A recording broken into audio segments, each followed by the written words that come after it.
Hello, എല്ലാവരും ദൈവകൃപയാൽ സുഖമായിട്ടിരിക്കുന്നു എന്ന് വിശ്വസിക്കുന്നു. അതിമനോഹരമായ ഈ കാഴ്ച കണ്ടോ? എന്ത് രസമല്ലേ വസന്തോത്സവം. യേശുമ്പുരാൻ്റെ കൃപയാൽ നമുക്ക് വസന്തോത്സവം കാണാനുള്ള ഭാഗ്യം കിട്ടി.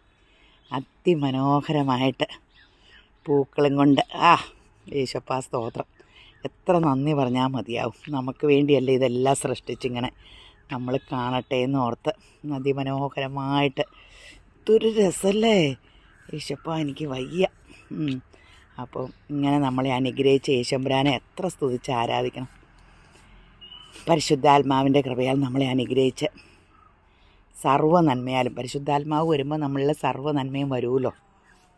ദൈവം എല്ലാ സൃഷ്ടിപ്പിൻ്റെ ആത്മാവ് നമ്മളിൽ വസിച്ചാൽ പിന്നെ എന്താ വരാത്ത? ആ ആത്മാവിനാൽ അനുഗ്രഹിക്കാൻ പാകത്തിന് നമ്മളെ സ്നേഹിച്ച ദൈവത്തെ നമുക്ക് സ്തുതിച്ച് ആരാധിക്കാം. അപ്പോൾ എല്ലാവരും യേശുമ്പുരാൻ ധാരാളമായിട്ട് അനുഗ്രഹിക്കട്ടെ. ഒരു അനുഗ്രഹിക്കപ്പെട്ട ദിവസത്തോടെ തന്നതിന് നമുക്ക് സ്തുതിച്ച് ആരാധിക്കാം.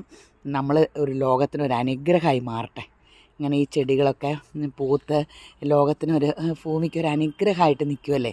അപ്പം നമ്മുടെ ദൗത്യം, നമ്മളെ ദൈവം സൃഷ്ടിച്ചേക്കണേ ഇങ്ങനെ ഒരു അനുഗ്രഹമായിട്ടൊരു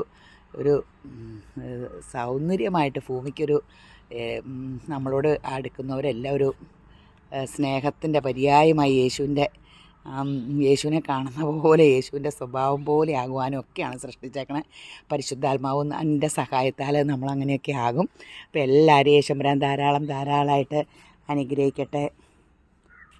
കണ്ടില്ലേ എന്ത് രസമല്ലേ?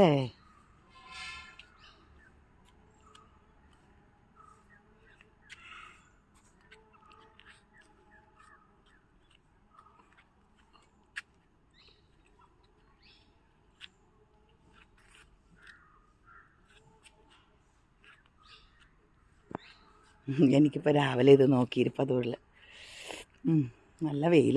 ഇപ്പോൾ വെയിലടിച്ചാൽ കറുത്തു.